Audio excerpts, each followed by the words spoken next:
الحمد لله رب العالمين والصلاة والسلام على خاتم النبيين أما بعد فأعوذ بالله من الشيطان الرجيم بسم الله الرحمن الرحيم پڑھیے الصلاة والسلام عليك يا رسول الله وعلى آلك وأصحابك يا حبيب الله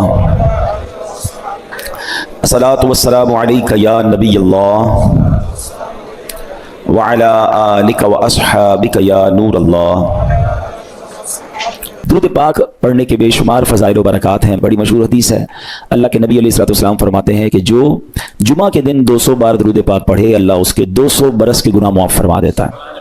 تو یہ ہمیں غور کرنا ہے اور ہمیں جمعے کے دن کثرت سے درود پاک پڑھنا ہے۔ آئیے مل کر محبت کے ساتھ باواز بلند درود پاک پڑھ لیں۔ صلو علی الحبیب صلی اللہ تعالی علی محمد صلی اللہ علیہ وسلم۔ قرآن پاک کی وہ آیتیں جس میں رب کریم نے مومنوں سے براہ راست بات کی ہے، مسلمانوں سے براہ راست بات کی ہے اور فرمایا یا ایھا الذین آمنوا، اے ایمان والو۔ وہ ہم نے انشاءاللہ سیریز کو لے کے چلنا ہے اور ہم نے اس بیان کا یا اس ٹاپک کا نام رکھا ہے قرآن کی باتیں۔ تو پہلی آیت ہم کور کر چکے تھے جس میں نبی پاک علیہ الصلوۃ والسلام کی شان بڑے شاندار انداز میں سورہ بقرہ کی وہ آیت تھی جس میں ہمیں یہ بتایا گیا تھا کہ اے ایمان والو پیارے آقا سے بات کیسے کرنی ہے، ان کو راعنا نہیں کہنا، ان کو انظرنا کہنا ہے۔ آج جو ہم نے آیت پڑھنی ہے یا قرآن پاک کی جس آیت کو سمجھنا ہے، یہ بھی قرآن پاک کی سورہ بقرہ کی آیت ہے، پارہ نمبر 2 ہے اور آیت نمبر 153 ہے۔ بیوٹیفل آیت and so many good lessons from that آیت۔ اب وہ آیت کون سی ہے؟ بسم اللہ الرحمن الرحیم۔ یا ایھا الذین آمنوا استعینوا بالصبر والصلاۃ ان اللہ مع الصابرین۔ ترجمہ اس کا کیا ہے؟ اے ایمان والو صبر اور نماز سے مدد مانگو، بے شک اللہ صابروں کے ساتھ ہے۔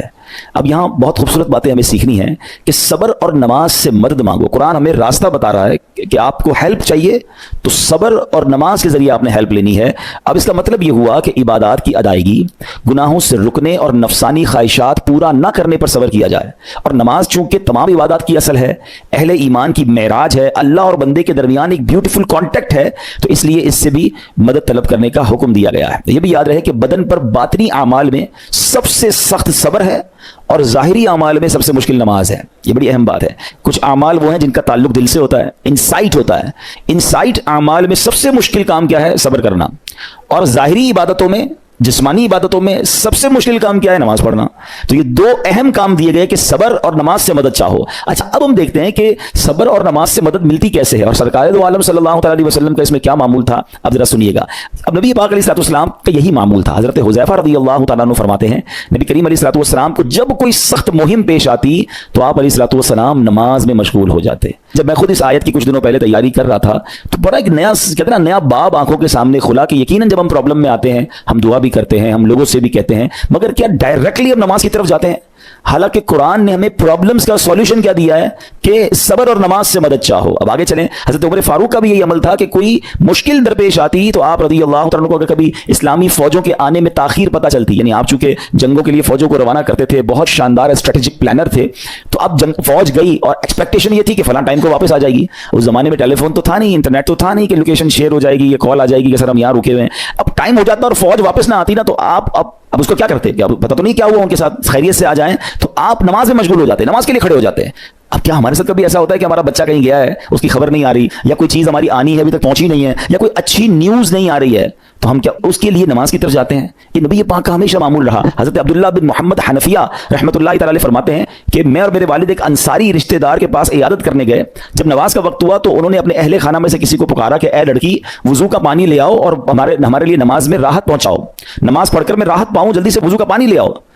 تو کہتے ہیں ہم نے ان انصاری شخصیت کے الفاظ پر بڑا تعجب کیا کہ نماز سے راحت کیسے ملتی ہے؟ تو انہوں نے کہا میں نے نبی پاک علیہ السلام کو فرماتے سنا ہے اے بلال کھڑے ہو اور ہمیں نماز کے ذریعے راحت پہنچاؤ۔ And it means نماز is relaxation for all of us۔ نماز is the way to solve your problem۔ آپ کو جب کوئی پرابلم آئے نا آپ اللہ کی بارگاہ میں نماز کے لیے کھڑے ہو جائیں، مکروہ وقت نہیں ہے، آپ نوافل پڑھنا شروع کر دیں، آپ دیکھیں نماز ہیلپ کرے گی آپ کی، نماز سے آپ کے لیے راحتیں ہو جائیں گی۔ آپ کی حضرت عبد الرحمن بن عوف کتنے بڑے صحابی ہیں رضی اللہ تعالیٰ، یہ وہ صحابی ہیں کہ جو عشرہ مبشرہ میں سے بھی ہیں، and he was billionaire on that time۔ سب سے امیر صحابہ میں جو نام آتے ہیں وہ حضرت عثمان غنی اور حضرت عبد الرحمن بن عوف رضی اللہ تعالیٰ کے نام آتے ہیں۔ آپ کا ایک بار بے ہوشی غشی طاری ہوئی، ٹھیک ہے، انکانشیس ہو گیا آپ، تو آپ کی والدہ نے کیا کیا؟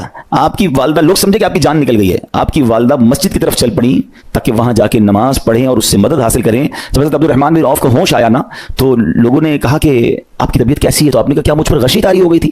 ہیں تو کہا جی، تو तो कहते हैं बेशक मेरी बेहोशी में मेरे पास 2 फरिश्ते आए और कहने लगे तुम चलते नहीं कि हम तुम्हें खुदा की बारगाह में ले जाएं और तुम्हारे बारे में फैसले लिए जाएं।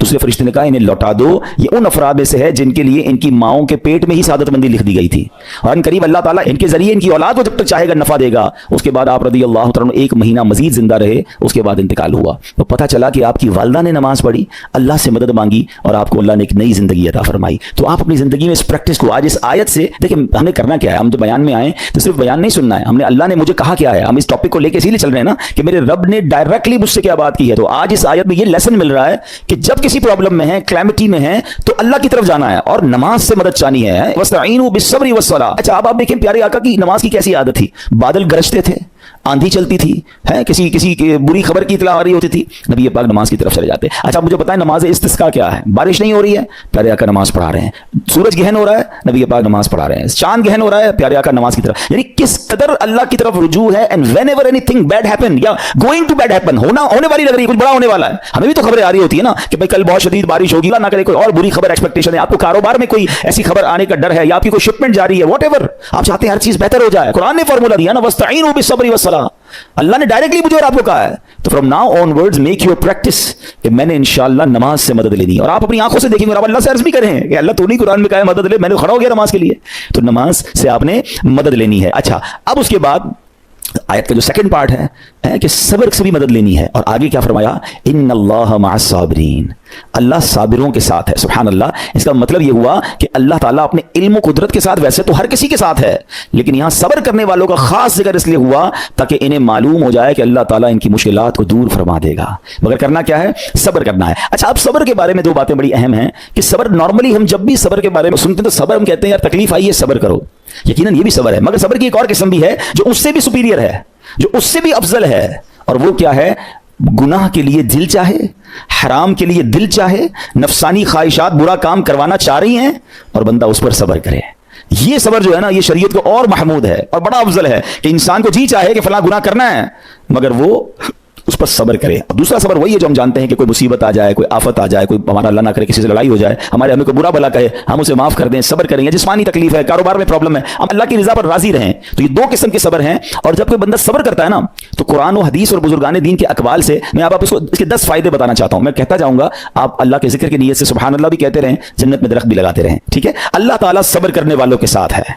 सब्र करने वाले को उसके अमल से अच्छा अजर मिलेगा, सब्र करने वाले को बेहिसाब अजर मिलेगा, सब्र करने वालों की जजा देखकर कयामत के लोग हसरत करेंगे। सब्र करने वाले रब्बे करीम की तरफ से दुरूद और हिदायत और रहमत पाते हैं। सब्र करने वाले अल्लाह को महबूब हैं। सब्र आधा ईमान है। सब्र जन्नत के खजानों में से एक खजाना है। सब्र करने वाले की खताएं मिटा दी जाती हैं और सब्र हर भलाई की कुंजी है। अब आते हैं इन दोनों सब्र को थोड़ा सा डिफाइन करते हैं। एक नफसानी ख्वाहिशात, गुनाह का जी चाहता है, क्योंकि नफ्स है ना, वो तो हर वक्त मौज मस्ती चाहता है, वो तो हर वक्त चाहता है जनाब बस ये भी काम कर लूं, वो भी कर लूं। अब मुझे ये देखना है कि मेरा ये काम अल्लाह को राजी करेगा या रब को नाराज कर देगा। लेकिन जो नफसानी ख्वाहिशात पर सब्र करता है ना, गुनाह से अपने आप को बचाता है। कुरान क्या कहता है, व अम्मा मन खौफ मकाम रब्बिही व नहन नफ्स अनिल हवा फइन्नल जन्नत हियल मअवा। और रहा वो जो अपने रब के हुजूर खड़े होने से डरा और नफ्स को ख्वाहिश से रोका, तो बेशक जन्नत ही उसका ठिकाना है। दिल चाह रहा है, शैतान कह रहा है कर ले, कोई देखने वाला नहीं है, इलाका भी चेंज कर लिया, शहर भी तब्दील हो गया, nobody here to watch you, मगर अल्लाह देख रहा है। अच्छा, नॉर्मली अगर गौर करें गुनाह करते क्यों हैं, जितने भी गुनाह है, what ever the list of गुनाह उठाइए, कोई शराब पीता है, कोई बदकारी करता है, मादल्ला, कोई जुआ खेलता है, कोई जनाब बेहयाई करता है, गंदी चीजें देखता है या झूठ बोलता है, वॉट एवर, इन तमाम गुनाहों में थोड़ी सी लज्जत है, टेस्ट। ठीक है, गीबत में भी टेस्ट है, बल्कि किताबों में आया कि गीबत में शराब से भी ज्यादा मजा है, जब तो बंदा छोड़ता नहीं है। अच्छा, लेकिन तमाम टेस्ट में एक बड़ी अहम बात अब मैं कहने जा रहा हूं। ये बुजुर्ग ने बड़ी कमाल की 1 लाइनर हमें दे दिया है। वो कहते हैं कभी भी लज्जत के लिए गुनाह मत करना, क्योंकि लज्जत खत्म हो जाएगी, गुनाह का जवाब और पनिशमेंट बाकी रह जाएगी। अब आप इस फॉर्मूले को सामने रखें कि जब भी हम गुनाह करते हैं, फ्यू मिनट्स या फ्यू आवर्स की एक एंजॉयमेंट है, आफ्टर दैट एंजॉयमेंट खत्म, मगर उसका जवाब बाकी है, अजाब बाकी है, अल्लाह ना करे अल्लाह नाराज हुआ तो पनिशमेंट बाकी है। तो क्या फरमाया, एंजॉयमेंट के लिए गुनाह मत करना, एंजॉयमेंट खत्म हो जाएगी, अजाब बाकी रह जाएगा। और अगला सेंटेंस कितना खूबसूरत है, फरमाते कभी भी तकलीफ की वजह से नेकी मत छोड़ना, तकलीफ खत्म हो जाएगी, अजर बाकी रह जाएगा। है, अब मिसाल देता हूं, उसकी 2-3 एग्जांपल समझिए। गुनाह की एग्जांपल तो आप समझ गए कि कोई भी थोड़ी देर का गुनाह करता है, लज्जत पाता है, वो गुनाह खत्म, अजाब बाकी। अब नेकी में क्या होता है, फजर के लिए उठना है, नींद आ रही है, दिल नहीं चाह रहा, आप उठे, आपने वजू किया, फजर पढ़ा, وہ اٹھنے کی تکلیف تو ختم ہو گئی نا, واپس سونا ہے تو سو جائیے, مگر فجر کا اجر اور ثواب باقی رہ گیا ہے. رمضان کے روزے ڈیفیکلٹ ہیں لیکن افطار کے بعد تکلیف ختم ہو جاتی ہے, ہم کھاتے پیتے ہیں, موج کرتے ہیں, مگر ثواب باقی رہ جاتا ہے. کبھی کبھی آپ کو کوئی مسجد میں بلاتا ہے, یار چلو بھائی بیان ہو رہا ہے, اجتماع ہو رہا ہے, کوئی نکی کی بات ہو رہی ہے, نہیں یار دل نہیں چاہ رہا, آپ آ گئے, آدھے ایک گھنٹہ بیٹھے پھر چلے گئے, وہ آپ کا جو ٹینشن تھا یا پریشر تھا وہ ختم ہو گیا, مگر ثواب باقی رہ گیا. تو اب اس فارمولے کو یاد رکھیے گا, جب بھی گناہ آپ کی طرف آئے نا, آپ سوچیں کتنی دیر کا فائدہ ہے.